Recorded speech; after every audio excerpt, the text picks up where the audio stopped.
Hello everyone. Third madla first. If a into bracket y plus z is equal to b into z plus x is equal to c into x plus y.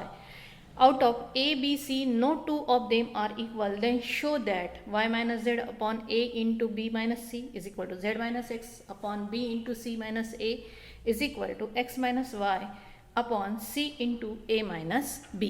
आता याच्यामध्ये theorem on equal ratio apply करून आपल्याला काय करायचं आहे हे example सोडवायचं आहे. First of all what is given A into Y plus Z is equal to B into Z plus X is equal to C into X plus Y. This is given.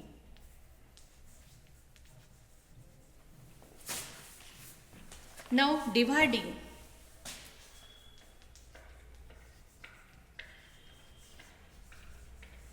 each by A, B, C, and therefore A upon y plus z upon A, B, C is equal to B into z plus x upon A, B, C is equal to C into x plus y upon A B C. आता बघा याच्यामध्ये A A cancel झाला, therefore Y plus Z upon B C is equal to B B cancel, therefore Z plus cancel म्हणण्याचा अर्थ म्हणजे तिथे 1 येतो, Z plus X upon A C is equal to C C cancel, x plus y upon c, c cancel, a b is equal to k आणि k घेतला म्हणून इथे लिहायचा late. That means these three ratios is equal to k, and therefore now I can apply all three ratios are equal, and therefore by theorem on equal ratio, by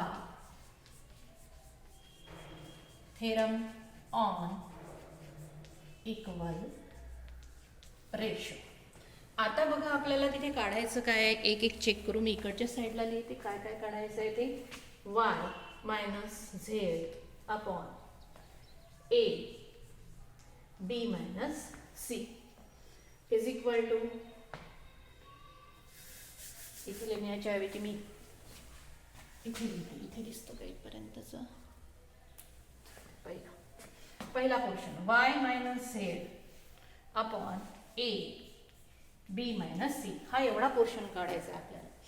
आता बघा हा एवढा भाग काढायचा आहे, याचा अर्थ समजा जर मी मल्टिप्लाय केला या ए नी ब्रॅकेटला तर ए बी मायनस ए सी होतो, ए बी मायनस ए सी. आता ए बी मायनस ए सी कुठून मिळेल, जिथे ए बी आहे आणि ए सी आहे तिथे मिळेल.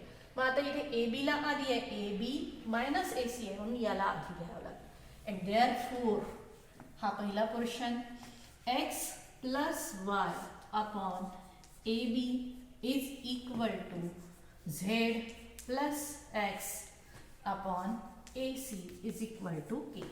एवढा 3 रेशो घेतला, मायनस केला याला, याच्यातून हा मायनस केला, therefore x plus y minus z plus x upon AB minus AC is equal to k. इकडे लिखते therefore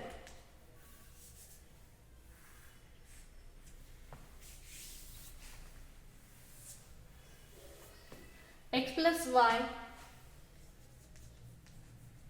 मायनस झेड, ब्रॅकेटच्या बाहेर निगेटिव्ह साइन आहे, minus Z minus X upon, बघा इथे ए कॉमन काढला तर ब्रॅकेटमध्ये काय येतं बी मायनस सी आलं असं, is equal to K. Now negative X positive X यांची व्हॅल्यू किती येते 0, म्हणजे आन्सर काय आलं Z minus X upon A into B minus C is equal to K. Number 1 हा झाला पहिला भाग. मग आता दुसरा भाग चेक करू तिथे ना.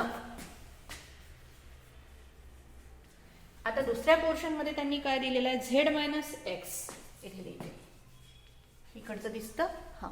Z minus X upon B C minus A हा पोर्शन प्रूव्ह करायचा आहे.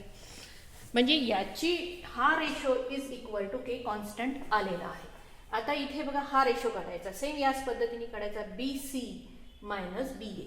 आता बी सी कुठे आहे इथे आहे मायनस बी ए म्हणजेच ए बी हा म्हणजे याच्यातून हा मायनस करावा लागेल म्हणजे हे दोघं जण घ्यावं लागेल. Y plus Z upon B C is equal to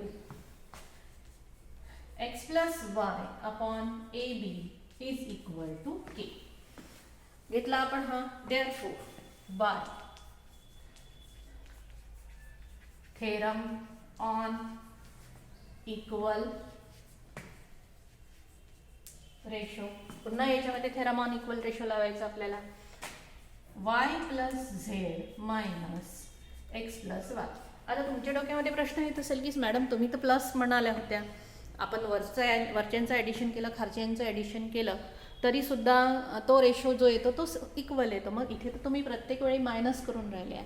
आता मायनस करून राहिले याचा अर्थ काय झाला की इथे निगेटिव्ह साईन म्हणजे या दोघांनाही निगेटिव्ह साईननी मल्टिप्लाय केल्यानंतर दोघांचं ॲडिशन केलं तर मायनस येतं असं त्याचा अर्थ होतो. म्हणून आपण डायरेक्ट मायनस केलं. एखादा रेशो पाहून घेऊ आपण. आन्सर मग अशीच होता 3/5 इज इक्वल टू दुसरा रेशो काय आता 3 दुने 6 5 दुने 10. आता यांच्यामध्ये जर सबट्रॅक्शन केलं 3 minus 6 is equal to -3 5 minus 10 is equal to -5 negative negative cancel बघा 3/5 रेशो येतो. म्हणजे त्याच्यामध्ये सबट्रॅक्शन केलं तरीसुद्धा त्यांचा रेशो जो आहे हा रेशो हा रेशो हा रेशो ॲडिशन केल्यानंतर जो येणारा रेशो आहे सिम्प्लिफाईड फॉर्म तो सुद्धा कसा असतो सारखाच असतो. म्हणून बघा इथे मायनस केलं upon B C minus A B is equal to K constant येतो म्हणून टू के हा के शेवटपर्यंत न्यायचा. Y minus Z minus X minus Y upon चुकलं का काही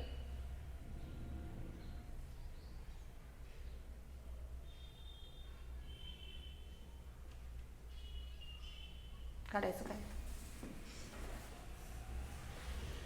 झेड मायनस एक्स इथे प्लस आहे हां upon B common C minus A is equal to K. आता बघा हा वाय आणि हा वाय आन्सर किती येतं 0 that is Z minus X upon B C minus A is equal to K number 2. आता तिसरा भाग राहिला थोडंसं मोठा आहे हे example.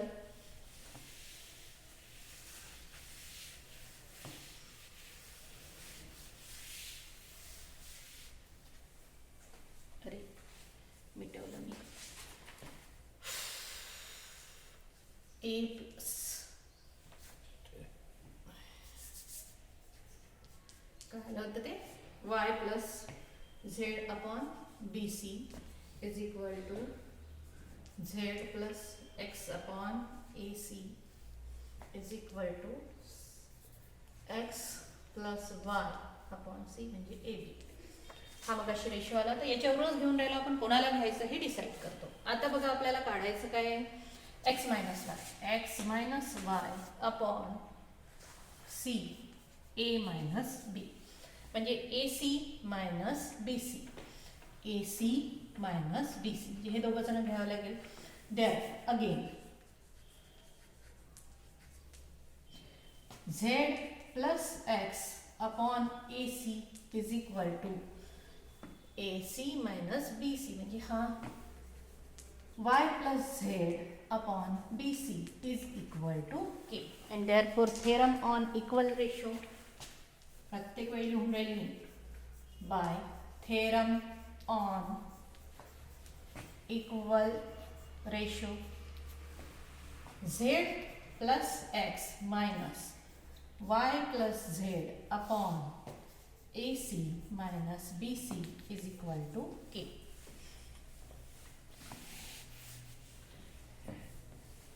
z plus x minus y minus z म्हणजे हे z आणि हे कॅन्सल झाले म्हणजे x minus y राहिला बरोबर अपॉन a कॉमन आहे की b कॉमन आहे काय c कॉमन आहे that means A minus B आला न्यूमरेटर डिनॉमिनेटरमध्ये के काय आलं ते बरोबर. Negative Z positive Z answer किती येतं याचं 0. X minus Y upon C A minus B is equal to K. Number 3. And therefore from 1, 2 and 3 तीनही रेशो इक्वल येतात. y minus Z upon a into B minus C is equal to Z minus X upon B into C minus A म्हणजे पहिलं, त्यानंतर दुसरं, त्यानंतर तिसरं is equal to X minus Y upon C A minus B. तर तीनही ratio equal आले हे इथे आपण कॅल्क्युलेट केलेलं आहे. त्यानंतरचं एक्झाम्पल आहे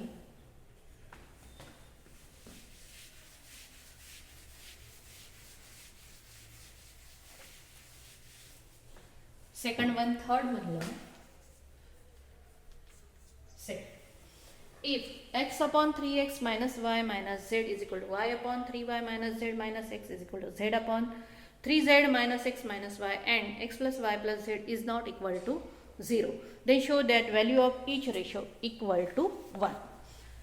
Now here let x upon 3x minus y minus z is equal to y upon 3y minus z minus x is equal to z upon 3z minus x minus y is equal to k. पहिल्यांदा k is equal to k ही value घेऊन घेतली आणि त्यानंतर कोणता question theorem on equal ratio. Therefore by theorem on equal ratio वरच्याचं addition x plus Y plus Z is equal to म्हणजे या k इज इक्वल टू 1 आणायचं आहे आपलं, एवढं बघायचं आहे. तर वरच्यांचं ॲडिशन करायचं, खालच्यांचं ॲडिशन करून टाकू. 3x minus Y minus Z plus 3y minus Z minus x plus 3z minus x minus y is equal to k. x plus y plus z upon, आता बघा इथे पॉझिटिव्ह निगेटिव्ह सर्व 0 करून टाक. 3x जवळ जवळ घेऊन येऊ. Negative x negative x negative y आता प्लस 3y हा 3y घेतला निगेटिव्ह y आणि पुन्हा negative y plus 3z 3z negative z आणि पुन्हा इथला निगेटिव्ह z आला is equal to k. x plus y plus z upon 3x negative 1 negative 1 negative 2x plus 3y negative 2y plus 3z negative 2z is equal to k. Therefore x plus y plus z upon 3x minus 2x x 3y minus 2y y 3z minus 2z z is equal to k. हा k शेवटपर्यंत न्यायचा. x plus Y plus Z 1 आणि x plus Y plus Z cancel झाले, answer किती येतं 1. And therefore k is equal to 1 आला and therefore each ratio म्हणजे हे एवढे सर्व x upon 3x minus Y minus Z is equal to Y upon 3y minus Z minus x is equal to z upon 3z minus x minus y is equal to 1 and therefore each ratio is equal to 1. तर या पद्धतीने हे example सोडवायचं आहे.